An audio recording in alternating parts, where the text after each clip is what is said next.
Hey, good afternoon, everybody. It's Michael McClellan.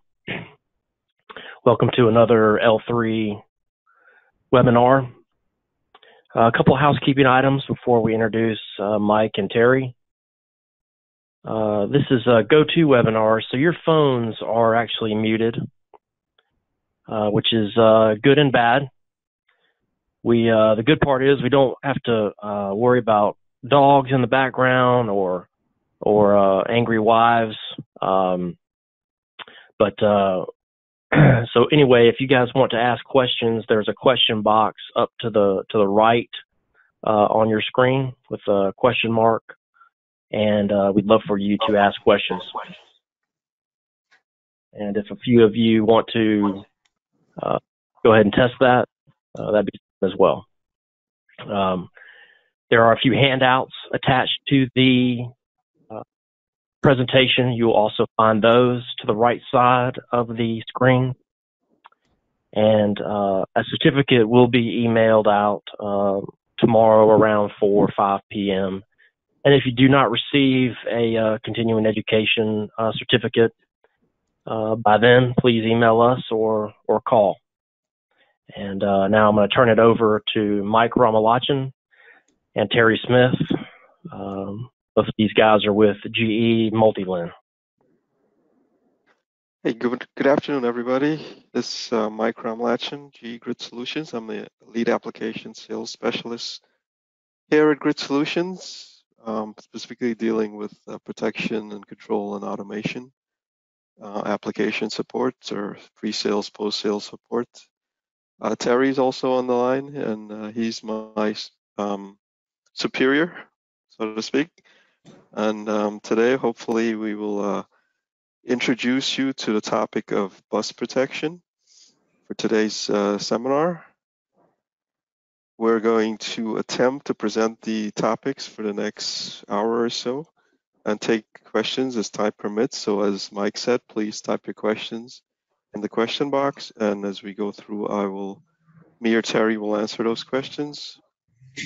So today's discussion, as I said, will focus on the bus protection, and we will talk about protection techniques and schemes and how those are affected by various power system conditions such as CT saturation issues.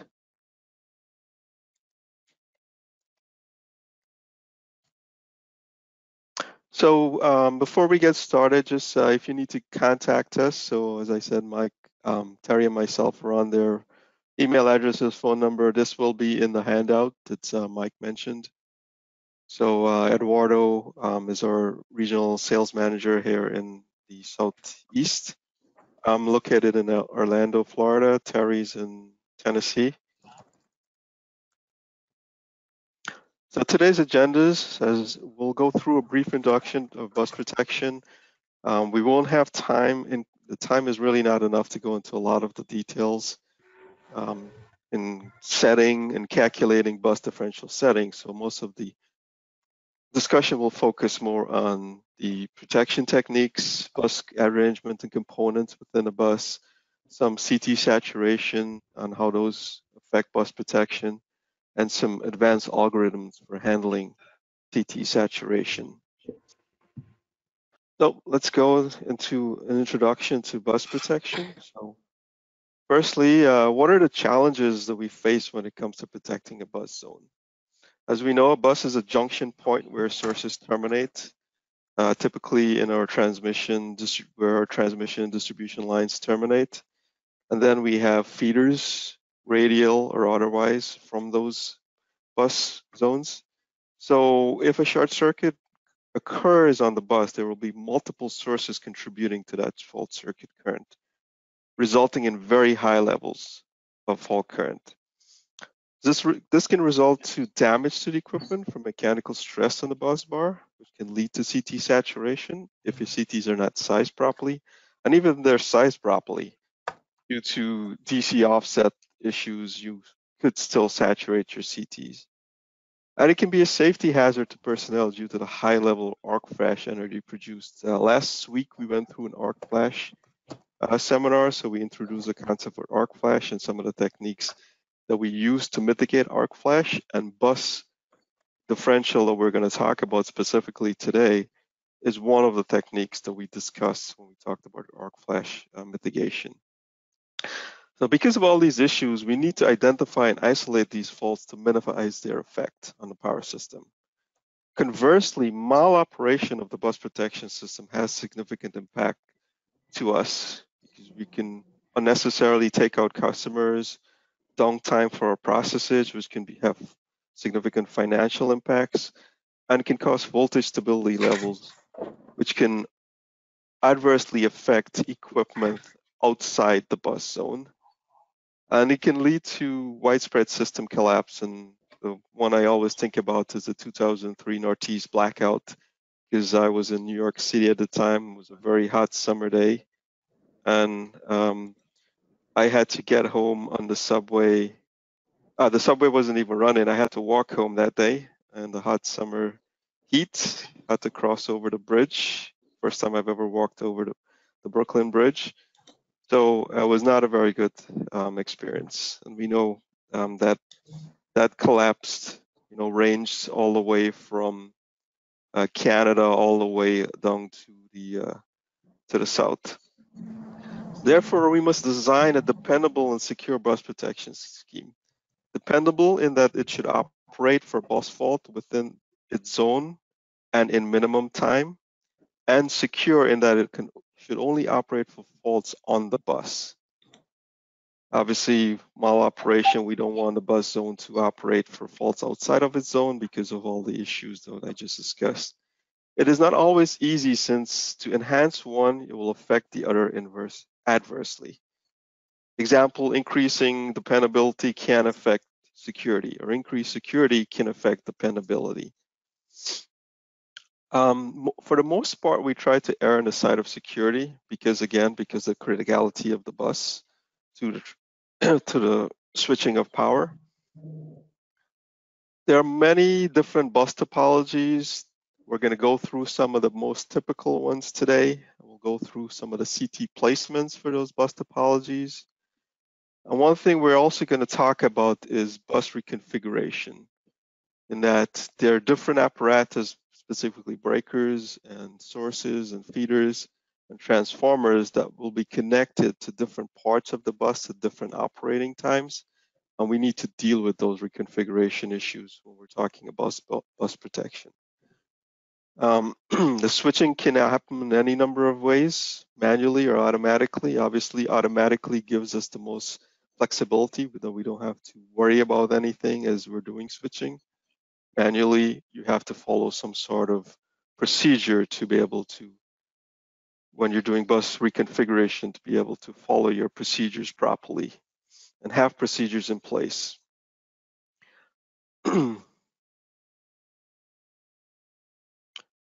So high-speed bus protection advantages. When we talk about high-speed tripping, we're talking about tripping in about a cycle, so about 12 to 24 milliseconds, a cycle and a half. High-speed tripping is advantageous in that it can reduce arc flash energy and minimize equipment damage. So, for example, saving a transformer versus replacing it, being able to repair it on site versus completely taking it out and replacing it. The cool thing about bus protection, it has no impact on system coordination. Coordination can add significant tripping time, as much as a couple hundred milliseconds to several hundred milliseconds. So that can cause a lot of arc flash energy, can cause a lot of equipment damage if we're relying solely on coordination. So bus protection does not affect coordination, has no impact on coordination. It operates independent of coordination. Bus protection is always in operation. So, for example, like if you have an arc flash issue and you need to take care of that arc flash issue, some of the techniques that we talked about last week is applying a mechanical maintenance switch or a push button to put the relay into arc flash mode or fast overcurrent mode. With bus protection, it's always in operation. You don't need to put it in arc flash mode. It's always in operation. So you don't need someone to turn something on and off. You don't need to have procedures in place to be able to do that. It's always on.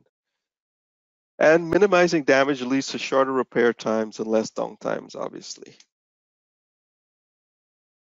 So some of the typical bus arrangements that we'll see when we look at buses. The most simplest one is the single bus, single breaker configuration. This is mostly distribution, industrial levels, so lower levels, not necessarily lower voltages, but are lower distribution industrial level.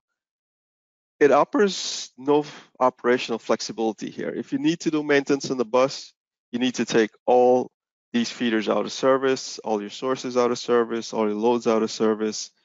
If you need to do maintenance on a breaker, there's no way to switch that load onto an adjacent breaker to be able to carry that load very quickly. You have to do switching downstream to switch your load on the low voltage side.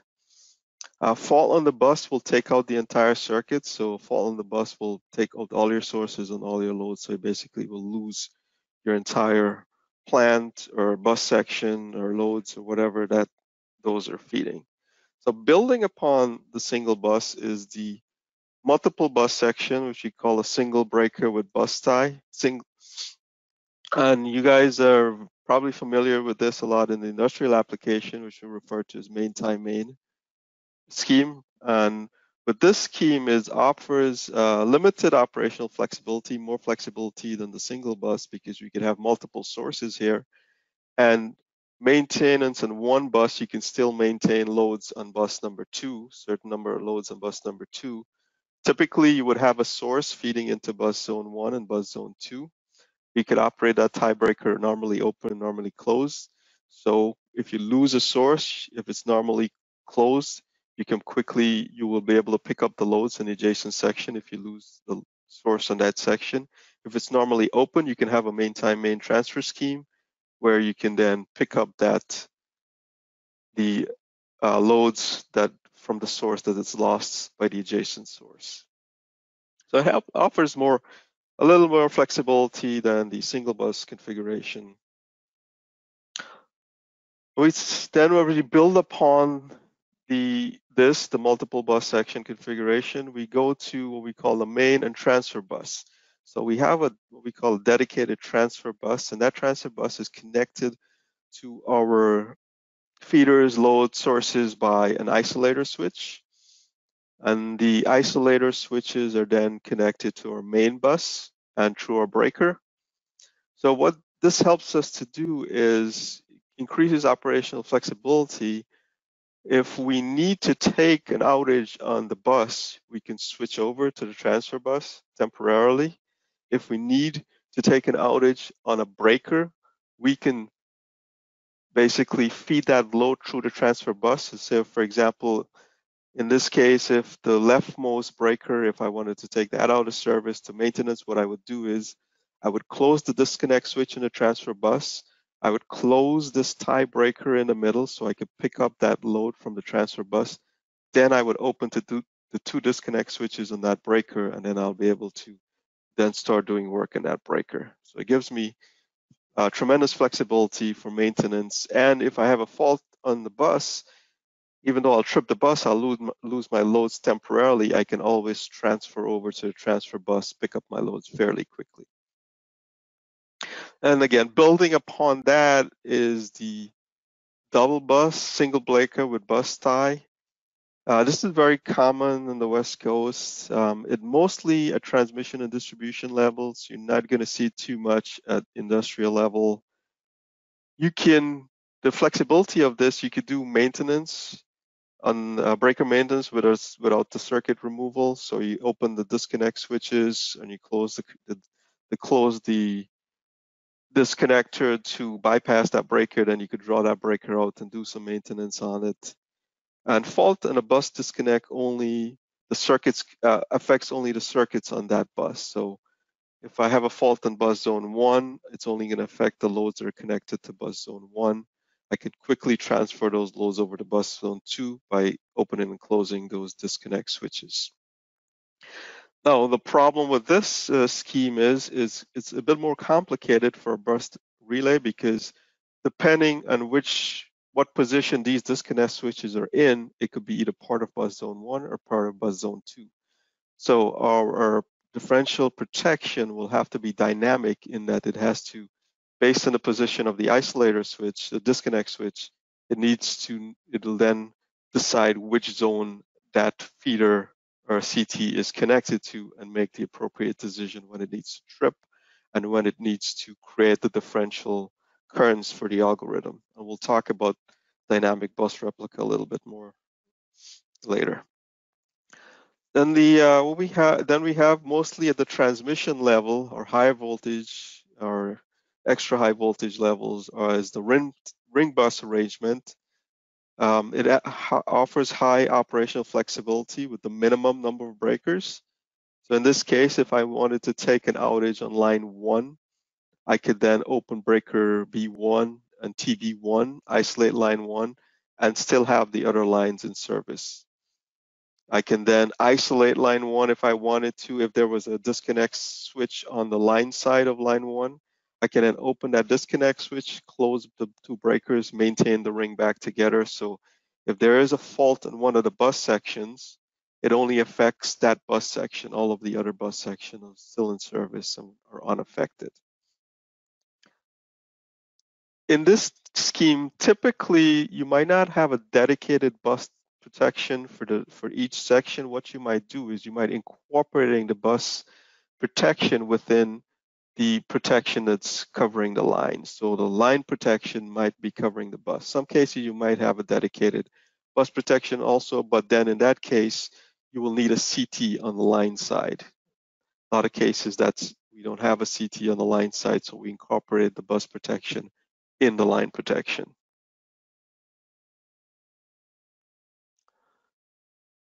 Please ask questions. I'm not seeing any questions. Please ask questions as you think about them, and we'll try to answer them. And the other arrangement is the breaker and a half bus.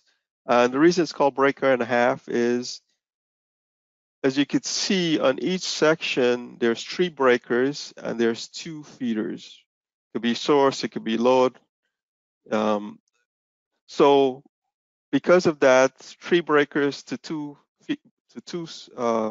sources or loads, that's where the breaker, 3 divided by 2, that's where the breaker and a half acronym comes from.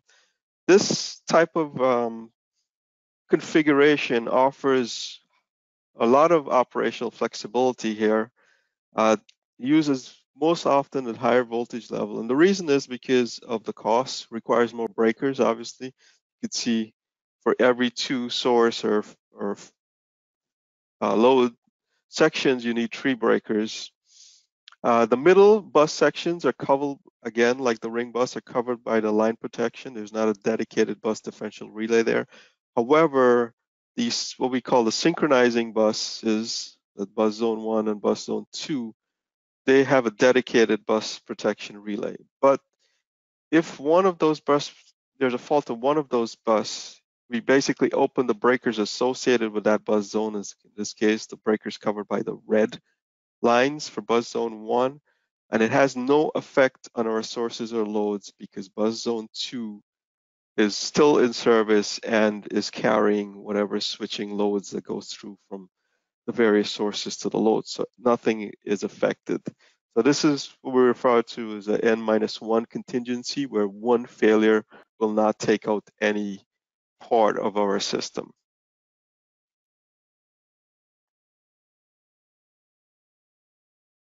So let's talk about some of the protection techniques that we use when we talk about bus protection. Just as a reminder for everybody, the bus protection essentially operates based on Kirchhoff's current law. And what that law basically says is the sum of all currents entering the node must equal 0, or the currents entering the node must equal the currents leaving the node. So that's where the differential phrase comes from. So we're doing a differential calculation, a subtraction. So currents entering the zone currents leaving the zone, we do a subtraction between the two, and they should basically be zero or close to zero. Obviously, there's other factors like CT inaccuracies and CT saturation issues that we're going to talk about in a little bit. The variation is in how we implement a bus protection scheme.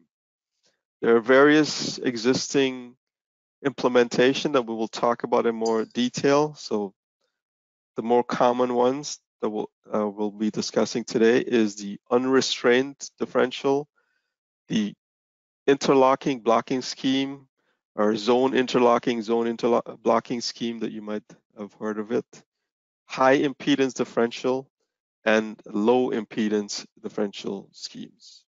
So before we start talking about these schemes, Mike is going to post the poll up. Mike, are you there?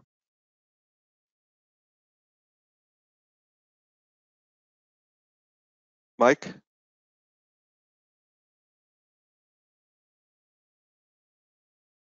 Okay, so he started the poll. So the poll is, if you can give us an idea of, what kind of bus protection scheme do you specify or you use within your facility?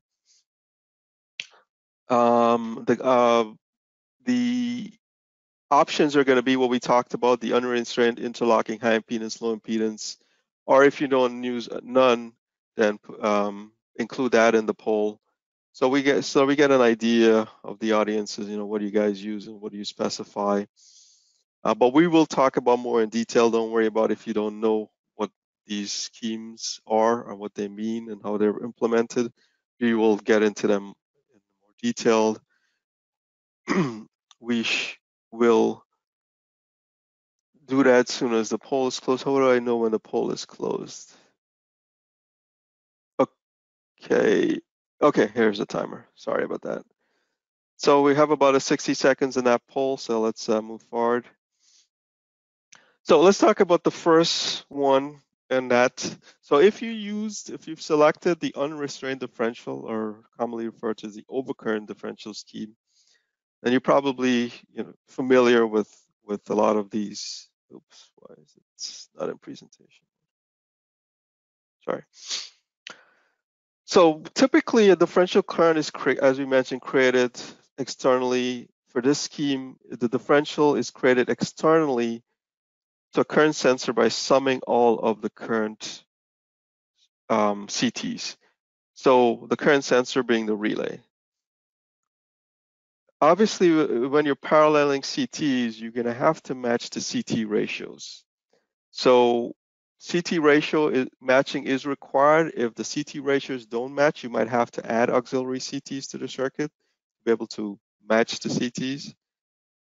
The disadvantages of using this scheme is external faults can cause CT saturation, leading to spurious differential currents, and not even CT saturation issues, but inaccuracies in CTs can cause spurious differential current. Transient during when you first strike the fault is an asymmetrical transient because the CTs are not going to perform the same at the exact moment in time. They're going to perform a little bit in a variation when you first strike that fault. So you will have spurious differential in that part of when you first strike the fault or when you start to when the CT start to saturate. So to cope with these effects, what we usually do is we add an intentional time delay to cope with those effects. To cope with effects of like inaccuracies in the CT, what we do is we might increase the pickup, the minimum pickup of the overcurrent element, so we desensitize the element. So those are the two advantages to using this scheme is you're going to have an unnecessary time delay to scope with these, and you might have your pickup might be set a bit high, and hopefully it should be able to still be able to protect for any type of bus fault. But if you have like a high impedance bus fault, it might not be able to, depending on the sensitivity set. So the unrestrained differential function can be used in microprocessor-based protections. In microprocessor-based protection, we don't typically use the overcurrent by itself. We could use it as a check zone to a main differential. Typically, this is used in some older designs you might typically see these with an overcurrent electromechanical relay. And then when you upgrade, you might have no choice to upgrade it because you don't want to change all your CTs, all your CT connections, because we're going to talk about for the other schemes, you will need to change your CT connections to be able to move from a overcurrent differential to, for example, a low impedance bus differential.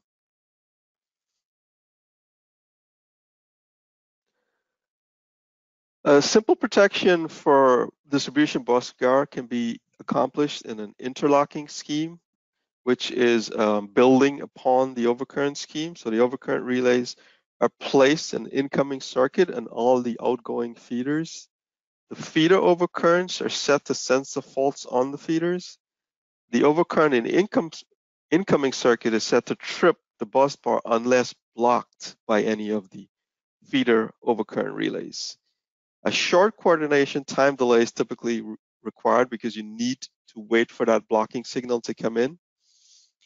Typically, how this is implemented using electromechanical relays or your typical conventional scheme, even with microprocessor relays, we would wire this blocking signal from the feeder overcurrent relays to the incoming overcurrent relay. So you need a wiring from all of those devices going back to the main incoming relay. But however, with all modern microprocessor relays with communication capability, and all our relays, our 8 series has up to 2 communication ports, UR has up to 3 communication ports. It can come in a number of options, either RJ45, fiber optic options. So instead of using hard wiring and having to run all that wiring back to the source relay, what you could do is just connect a fiber to a switch or an RJ45 to a switch and use the communication via goose messaging, 61850 goose messaging, to be able to send that blocking signal to the source relay to get that blocking signal. And it's as fast as if you're using a wired scheme, even so you're not sacrificing any time within the scheme because you still have to wait a little bit to allow that blocking signal to come in. So there's a little bit delay there, but it can reduce your arc flash time from a couple hundred milliseconds, like 200 to 300 milliseconds, down all the way to 40 to 50 milliseconds. So it's a significant, almost more than 1/4 saving in this operation time, and that can be significant for arc flash energy. The other advantages of using the COM scheme versus the hardwire is the hardwire scheme is if there is an issue with your wiring, so for example, there's a ground, water fell into the panel, and this happens all the time. I used to work for the utility in New York City, so we would have all sorts of grounding issues during snowstorms, and not during the snowstorm when actually the snow starts to melt, because then it starts to melt, the water gets into the cable, there might be some break in the insulation, some degradation in the insulation, and then you would have a fault, you will have an issue, you could have a maloperation because you have these grounds. You might have a relay failing to operate because you're not getting the signal to where it needs to get to. And when you go to test it, the water has dried up now. It's gone because when you're testing it, you're not testing it in the middle of a snowstorm or when the snow is melting. You're testing it on a clear day. So the issue is gone. So it's impossible to troubleshoot and find where the issue is. So not only that, you don't know about the issue until something happens, right? So you have a maloperation or you have a failure to operate. With the communication scheme, it's constantly monitored via communication. Ethernet communication, one of the things with Ethernet communication, it's monitored all the time. If there's an issue with the Ethernet communication, either the relay will alarm saying, hey, I'm not getting this I'm not getting signal from the downstream relays, or the switch will go into alarm, say, hey, this port connected to this relay, I'm not seeing any traffic on it, or there's some issue here. So your circuit is monitored in real time, so you'll know about it before it's too late. This it's easy to apply. So as I said, any modern microprocessor relay has the capability, Ethernet communication capability. So if you have relays already installed with communication capability, by just adding a couple of switches and a couple of fiber optic or RJ45 connections, some configure 61850 configuration to send the blocking signal and receive the blocking signal, you can easily implement this scheme.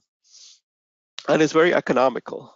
As I said, there's not a lot of hard wiring used. You just need the comms cable, which you probably already have for if it's a newer upgrade to a microprocessor relay.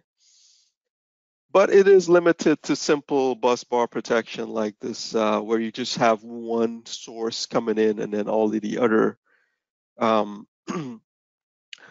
devices are radial feeds. The problem comes in if you have multiple sources and or you have a generator or something in one of these, it's not a radial feed, it's a source, then this scheme falls apart a bit because now currents can go in either direction, right? So if you have a fault, an external fault, if you have on the right feeder and there was a source, a generator, say on the left feeder, you would have fault current coming not only from the transformer source, but from the generator source.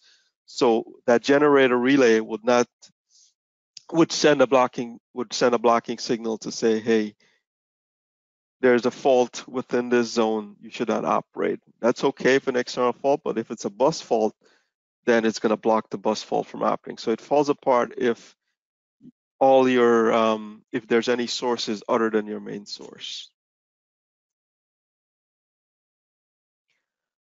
The other technique that we use is the high impedance differential, or referred to as over voltage typically.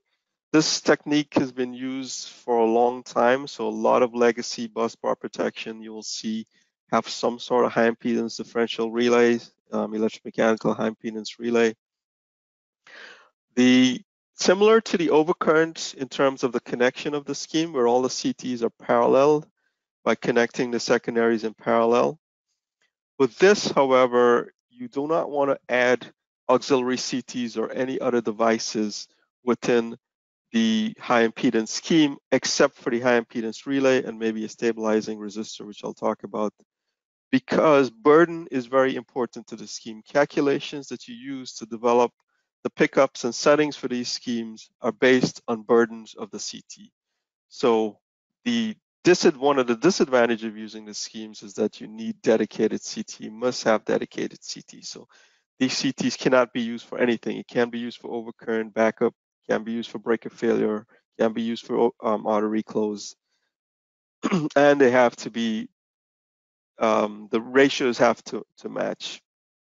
So this scheme can be a little bit difficult to implement in terms of if you have a transformer in the zone, or in our discussion, we're talking about bus zones, so it's pretty easy. You can have all the CTs in the same ratio. But when you're talking about protecting a transformer for a high impedance differential, you also have to take into account the winding ratio of the transformer. Typically, the relay used is an over voltage relay for some of the more legacy designs. But into most of today's design, you can use an overcurrent relay, or really technically any overcurrent relay that have the sensitivity and the speed to be able to implement this scheme. One of how the scheme basically operates is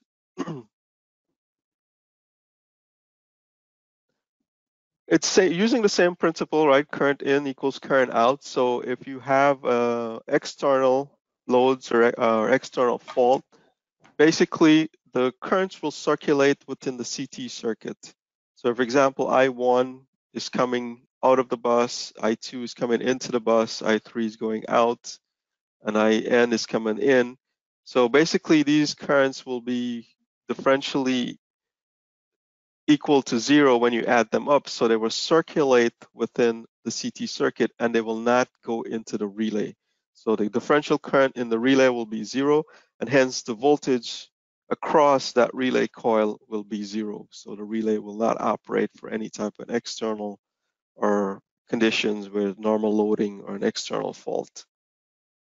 However, this scheme, when you have CT saturation, it can deal with CT saturation by the sensitivity of the setting that we put into the relay. And how we do that is we take a CT, the worst case CT, and we say, what if the CT completely saturates for an external fault? And then we do a calculation based on the burden of the wiring, the relay, and all the things in your circuit. We do a calculation to determine if that CT is completely saturated, what type of voltage will develop across that relay. And then we set our pickup above that, because we know if we have an internal fault, it's going to be above that pickup. But for an extremely saturated CT, we don't want to operate. So it's a very secure scheme against CT saturation, built-in secure scheme against CT saturation. This principle has been used for a long time, over half a century probably, even more, because of it's robust, secure, and fast. Talking about cycle to two cycle operation time.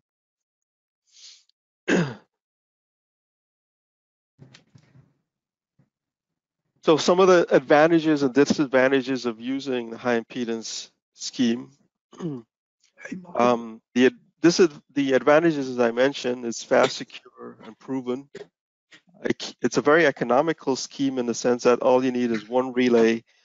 That junction point I talked about where the CTs are parallel together, this can be in the yard somewhere. This does not have to be in the control room. This could be in the yard somewhere. So you don't have to bring all of these CTs to one location. They can be junctioned anywhere in the yard or anywhere in your switchgear. And then the result, just 2 wires, can come back into the relay. So you don't have to run a lot of CT wiring. So it can be economical, and it just requires a simple over voltage or over current relay. It does require some calculations that I talked about in terms of how do you set the pickup. Can apply to small or large buses. It doesn't matter. It can high voltage, low voltage. It can apply to any time of bus. However, the disadvantage, as I mentioned, it does require dedicated CTs with the same CT ratio.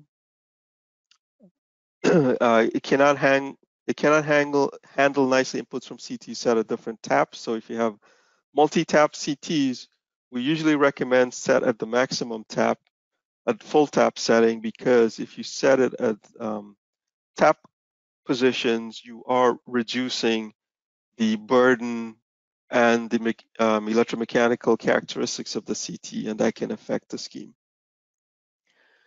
Depending on if it's external, internal fault, you will have to provide adequate settings for sensitivity and security. And as I mentioned, usually how we do is we saturate one of the CT, and we then, based on the burden calculations, we come up with that number. So to be able to get the scheme, to be able to get it and calculate the settings, you do need to know a number of things about the circuit, specifically the burden and of the circuit and the performance of your CTs.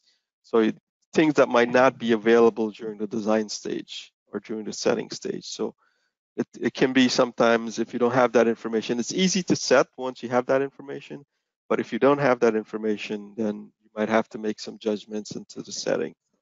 Hey, Mike, can I ask you a question? Sure. The way Multilin does it, we typically use a 2000 ohm resistor.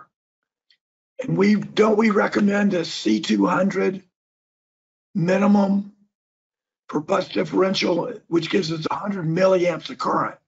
And that's what we actually monitor.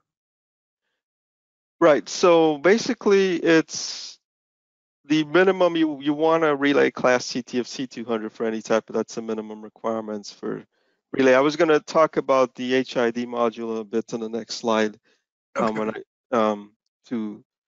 To talk about the stabilizing external resistor also. So just give me 1 second and we'll get to that slide. Okay, great.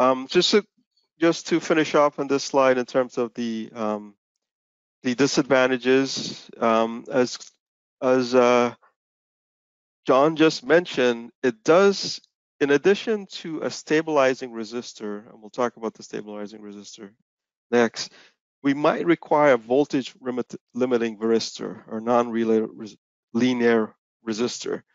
And that's because, remember I mentioned, this is a voltage that's developed. So if you have a high internal fault current, all that fault current is going to go through the relay, and that will develop a high voltage across the relay coil, which it's probably not going to be rated for. It could be in thousands of volts. So to be able to deal with that so that we don't damage the relay coil, what we do is we put that varistor across the relay coil so that when it gets to a certain voltage level, we basically create a short path, a path to ground for that voltage to reduce that voltage or keep it within nominal ranges that the relay can handle. So we do need, in addition to the stabilizing resistor, we might also need a voltage limiting varistor.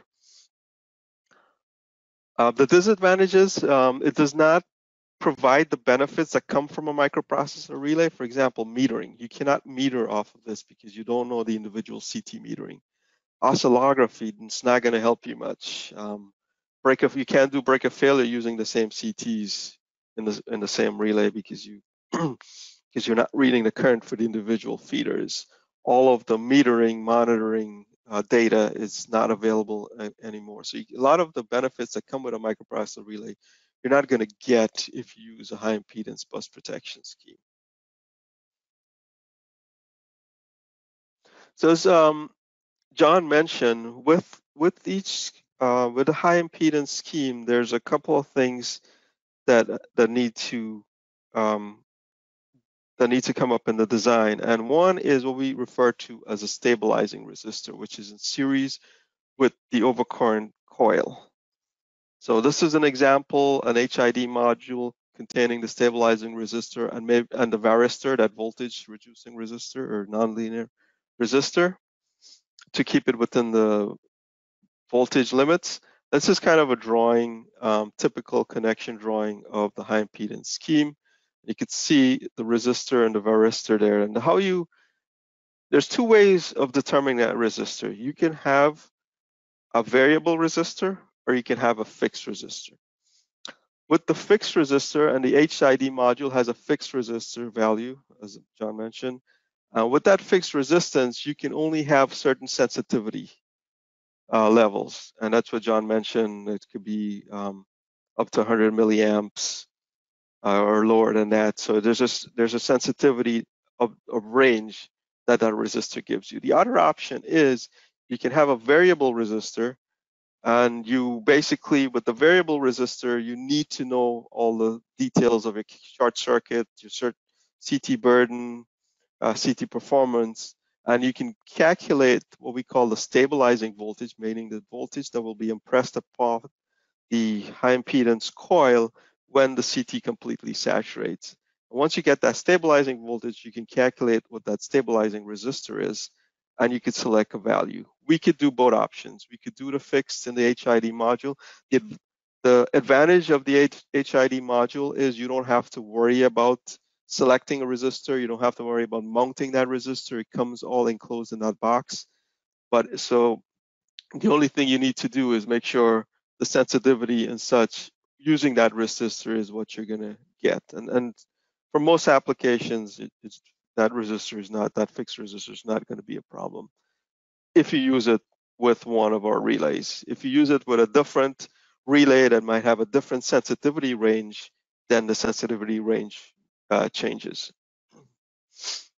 However, we do have both options. I did not show the options of the option for the variable stabilizing resistor because I don't think that's so much used in the industrial application. Probably if you're going to use it in industrial application for simplicity, the HID module is the best bet to go. So kind of running a little bit behind time, sorry. So the last scheme that we introduced that we're going to talk about is called a low impedance differential. What the relay does, it's a percent differential relay, creates a restraining signal in addition to the differential signal and apply the percent characteristics or restraint characteristics. So this could be referred to as low impedance, percent characteristic differential, percent differential, restraint differential, all of those terms you can refer to it as basically the same scheme. And it uses a differential principle, again, current in equals current out, and it also calculates a restraint quantity. Then it calculates what percent of that differential to the restraint that I'm calculating, and if it's over a certain percent, then it's going to trip. So the settings that we set is the percent. How much percent of differential do we want compared to the restraint before we issue a trip? And that will depend on CT saturation. How much CT, if you don't have a lot of CT saturation, then you can set that slope fairly low. If you have a lot of CT saturation, then you have to set that slope pretty high.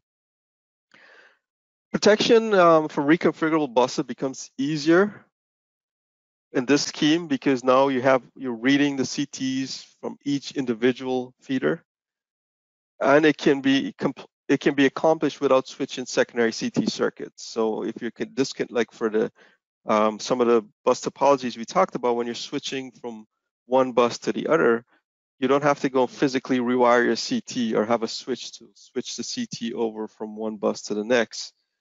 The relay can automatically do it internally if you tell it what the disconnector switch position is, and it will automatically switch that CT. This approach, unlike the high impedance, does not require dedicated CTs. And as with the high impedance, it can tolerate substantial CT saturation, provided it's set properly, and provide high speed tripping. Non-dedicated CT meaning I can use the CTs that I currently have on my feeder. So if I have a retrofit application, I don't necessarily have to go in and replace my CTs, well, depending on what side of the breaker those CTs are located. I don't necessarily have to go in and replace my CTs. I can use some of the existing CTs to implement a low impedance differential scheme. The disadvantages, of course, is the wiring. All of these CTs have to individually run to the relay. So it can be, and cost-wise too, it can be more costly to install it, right?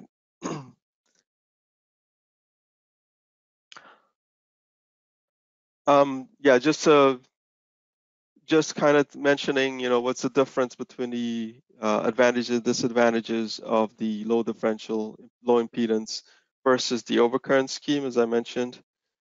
No dedicated CT, we can do CT compensation. It doesn't have to be the same ratio. We could do up to 32-to-1 compensation. We're going to talk about some advanced algorithms that we use for differential protection to take care of those CT saturation issues. The protection is reconfigurable very easily based on the bus replica.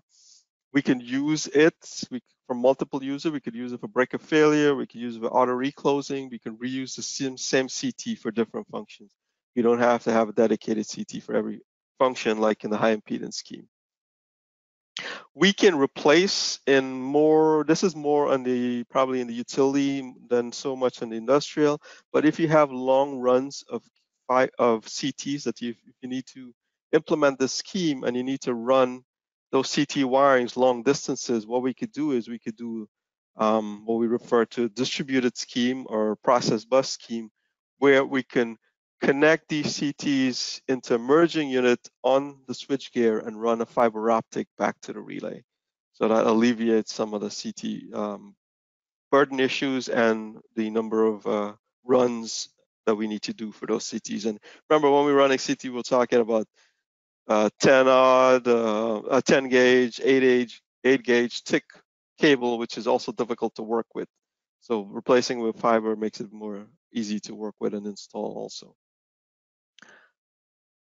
Just some of the products that we have is a little bit of a commercial part of the presentation here is the B30.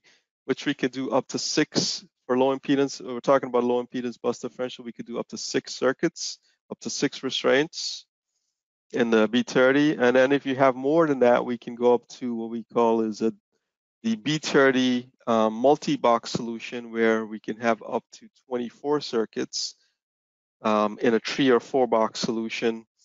But again, you will need to have multiple boxes. And basically how this works is each box might do like a phase, A phase, B phase, C phase, 3 boxes, and then maybe a 4th box. If you have to do a bus replica, you need to have all the isolators, breaker statuses come into that box, and the relays will communicate those signals back and forth with each other. So we could up to 24 circuits in this configuration. When we go to the digital solution, as I talked about before, when we use the convert the CTs to fiber, we could do up to 24 circuits also in a single box.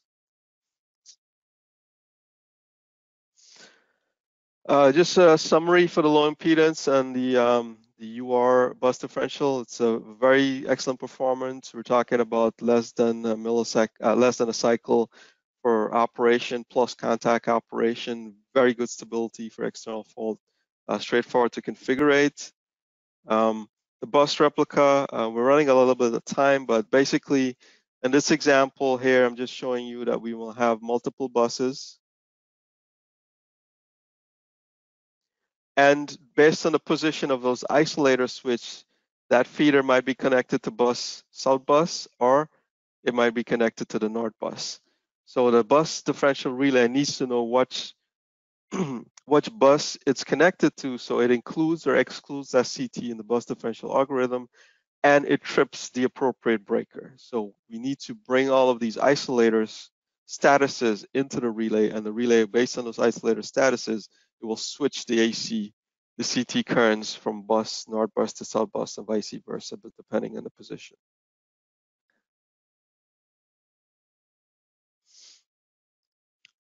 So what do we talk when we talk about a differential algorithm, when we develop a differential algorithm, what are the goals? Obviously, we want good response, right? We don't want it to operate for fast transients or anything like that.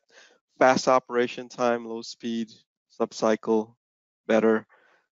Good restraint techniques so that we can reduce or eliminate issues for CT saturation, and for providing dynamic bus replica. And all of our microprocessor bus differential relay have all of these capabilities. In addition to, we have an additional advanced algorithm for dealing with CT saturation. But before we talk about that for a bit, we wanted to just include this poll based on what we've talked about already about bus protection, and what we're going to talk about is, now that you have an idea what bus protection is, you could talk to us about if you need help designing or looking at upgrading your differential, whether you want to look at low impedance versus high impedance. We can certainly talk about that, or any other questions you might have based on this seminar that you might not have asked in the questions that might come up later on. Just say yes, and we'll contact you to discuss any of those. So we got about 30 seconds if you could know. What we'll talk about next is some of the actual algorithm that we use to cope with CT saturation. And as I mentioned, CT saturation is an issue for any type of relay, because it's an issue because the CT is a magnetic core, right? So it's always going to be subjected to overfluxing,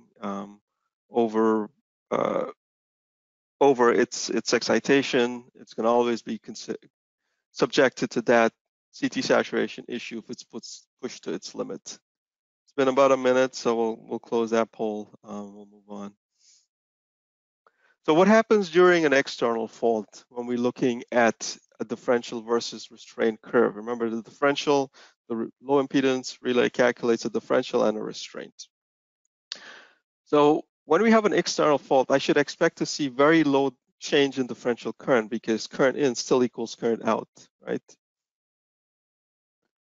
But I should see a high increase in restraint, because remember, in in the restraint formulas that I provided, the restraint is usually the maximum current, or it could be the summation of all the current depending on the relay.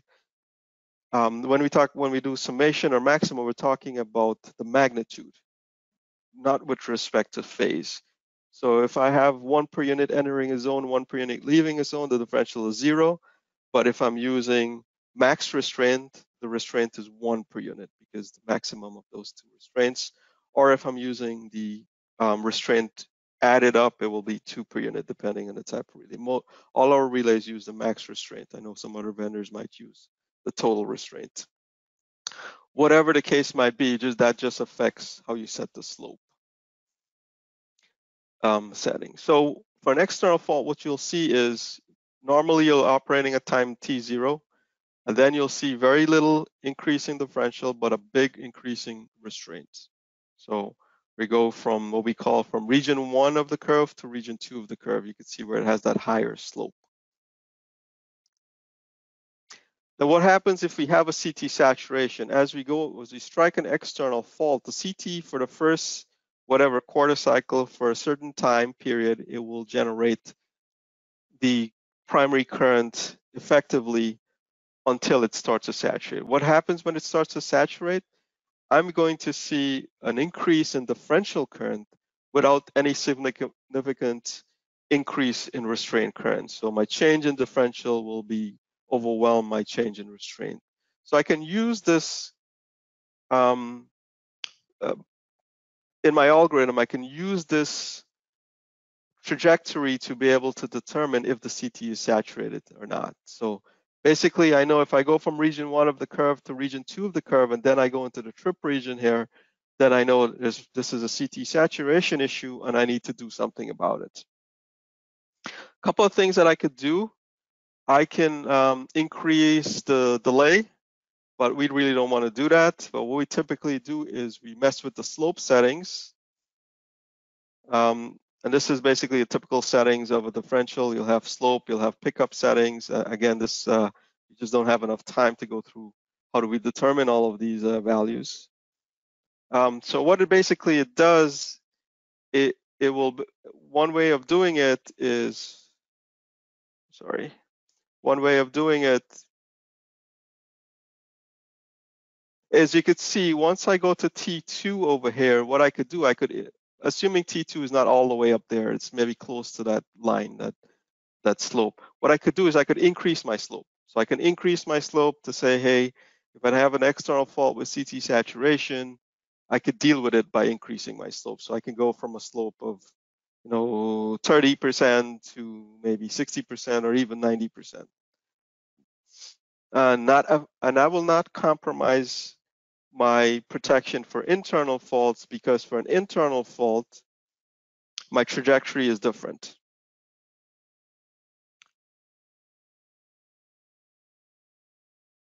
So for an internal, this is again an external fault.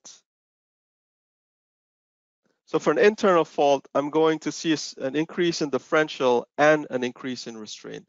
And in this case, I know that it's an internal fault. I don't need to check for CT saturation. So we have a CT saturation algorithm that detects CT saturation and applies a directional algorithm to it to supervise the differential if there is a CT saturation issue. So we have two regions of the curve. We refer to usually slope 1 and slope 2. Slope 2 is where we're going to have large currents, and slope 1 is where we're going to have low currents. This could be possible to DC offset, whereas in the region 2, that's where I'm going to strike my fault. It's either with external fault with high CT saturation or internal fault. So I can easily detect CT saturation in region 2 because I have a lot of fault current. And I know, and I could see the saturation effect. I could see the trajectory of the slope of the point going from T0, T1 to T2 was previously shown.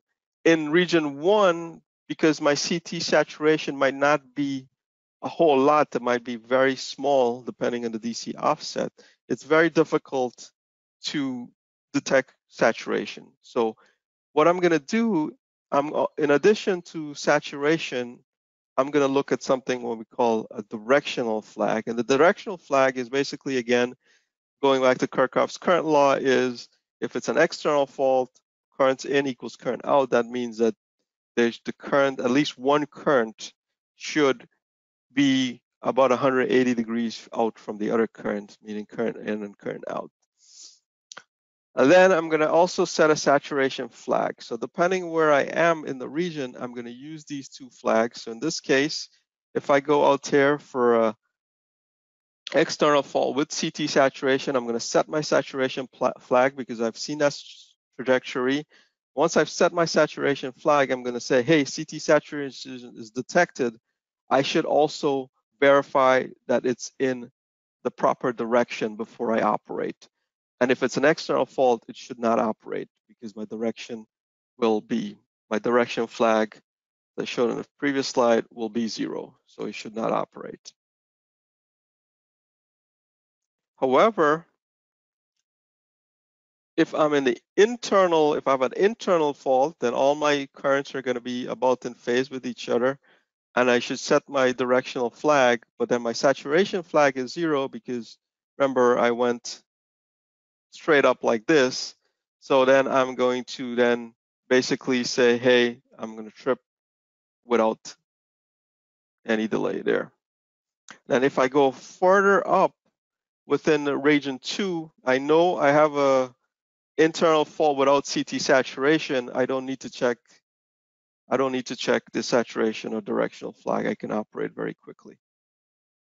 So in conclusion, we talked about is the dual slope breakpoint characteristic for the low impedance. We talked about CT saturation principles, the dual protection principle, meaning region 1, region 2 of the curve. We talked about typical operation time, very fast.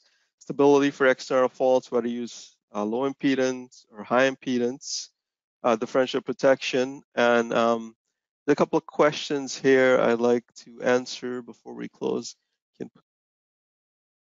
Can potential currents in the shield wire of a cable affect this scheme? I don't think, no, I don't think so. When we're talking about is high levels of fault current, so our fault currents will be much above whatever capacitive discharge or EMF interference we see in any type of unshielded cable. I think, and most of the time CT cables are unshielded.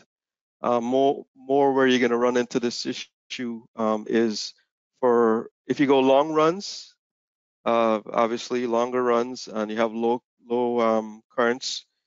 But it's more shielded issues come in not so much for the CT currents, but for the trip signal. Depending if you're running a trip signal to the breaker and it's a long distance, you could have capacitive discharge into that cable. And if it's not shielded properly, you could have discharge into that circuit and cause an operation of whether it's a breaker failure initiate, an artery closing relay, because they're usually high impedance. However, in most of our relays, we've released an input card to deal with that issue, and it's called an active impedance card. So what it does is, one of the ways we typically design in our circuit to deal with this issue, we put auxiliary relays, right? You put lockout relays, auxiliary relays, because they require more energy to operate. So any type of capacitive discharge, any type of interference is not going to cause the auxiliary relay to operate. So basically what we've done, we've taken an auxiliary relay and we've put it into the microprocessor relay, in so to speak. So we've put a low burden active impedance in the relay, and it's available on UR relays, but you have to ask for it specifically for it to come with the relay. So if that's something that you're interested in, we can talk about that. Another question we had was high impedance protection. Where do I apply it? What voltage level does it matter? It really doesn't matter, right? Or any type of differential protection, right? It doesn't matter what voltage level. It's how important is that bus to your process, right? You really want that fault current to linger on for that coordination time delay if you don't have a bus protection. on it. If you could deal with that, if there's stability issue, okay to deal with that, or if you're okay with dealing with tripping out your plant for a stability issue. Arc flash, if you concerned about arc flash, we should all be concerned about arc flash because it's a safety issue. If I don't need to worry about arc flash, I don't need to implement a bus differential. But if I'm talking about arc flash, then so it all depends. It doesn't matter really the voltage level. It's matters of how important it is to your process, that bus. What are you looking for? Are you looking to save an arc flash because of the dangerous levels of arc flash? So it all depends. There's no simple answer to say it shouldn't be applied at 480 volts, which is typically not at 480 volts. They're economics, right? Too, it's an expensive scheme. So 40 volt, there are more economical solutions like using an arc flash relay with a light sensor might be in more economical solutions than applying a bus differential relay. So it depends. The other question we had was for renewable schemes, whether it's PV or wind or whatever, renewable schemes. Can this be implemented? Yes, it can be implemented. As I said, it really doesn't matter. It's depending on what you need to accomplish. And the other question was, can we parallel CTs for the low impedance scheme? We don't recommend paralleling CTs for the low impedance scheme, but there's always a caveat or an exception, except for very specific situations. And those specific situations is if you have a radial feed, if you have two feeders that are radial, meaning that if there's a fault, only one of those CTs are going to see fault current, then possibly, yes, you could parallel those CTs because you'll only see a fault current on one of those CTs. The thing with paralleling CTs, when both CTs are contributing to the fault current, there could be issues in the CT circuit, saturation, transient issues.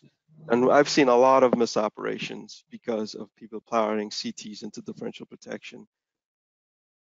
Except, as I said, you might think about doing, even then it's kind of iffy that if you have two radial feeds, then and only one of them is going to, for any fault in the system, only one of them is going to see fault circuit current, then it's not ideal, but it's okay to parallel the CTs. But not to say people don't do it. That's been done for a long time because like when we talked about pilot wires, relays, HCB relays back when we first were starting using line differential, the CTs were paralleled.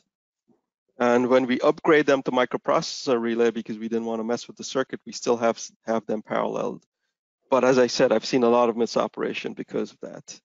But those are mostly when you have sources on both CTs. If you don't have sources on either one of those CTs, only one of them is going to subject to fault current, and you might be okay with paralleling the CTs.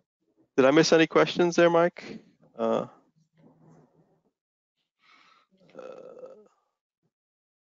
not seeing the questions properly here. Sorry. You might comment on, there was a good question I'm glad somebody raised, and the question reads the equivalent of, can arc flash protection be used in lieu of bus differential protection, or are the two distinctly different or mutually exclusive? So arc flash is there for a specific reason, and that is to reduce any arc flash energy. And that arc flash energy does not necessarily have to come from a bus fault. It can come from a breaker fault too, right? The switchgear fault. It doesn't necessarily have to be in the bus. So yeah, but with a bus differential, if you have the CTs on the feeder side, then it can also incorporate the breaker as part of its protection scheme, and it will trip for any type of event that an arc flash relay would trip for. So again, it all depends, depending where you have the CTs, but for all intensive purposes, they are kind of doing the same thing in terms of arc flash. They are going to reduce the arc flash energy. So if you have an arc flash relay, you are going to trip the bus for an arc flash event. If you have a bus relay, you are going to trip the bus for an arc flash event.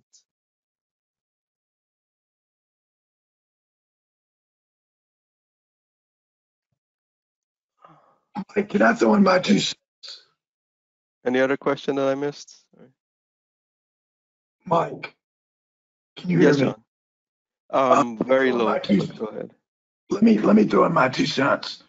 For those that are all confused, um, a lot of systems today were going with low impedance bus differential over high impedance bus differential.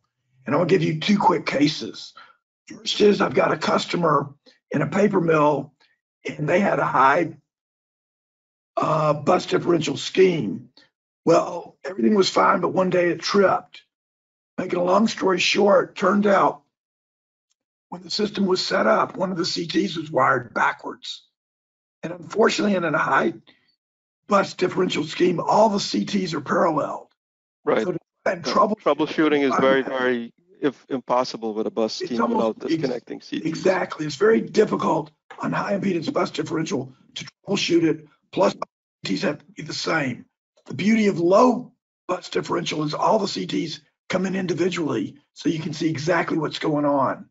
The Right. other application we've had on low bus differential is on a retrofit application. A customer needed to reduce his arc flash incident energy, and it was existing equipment.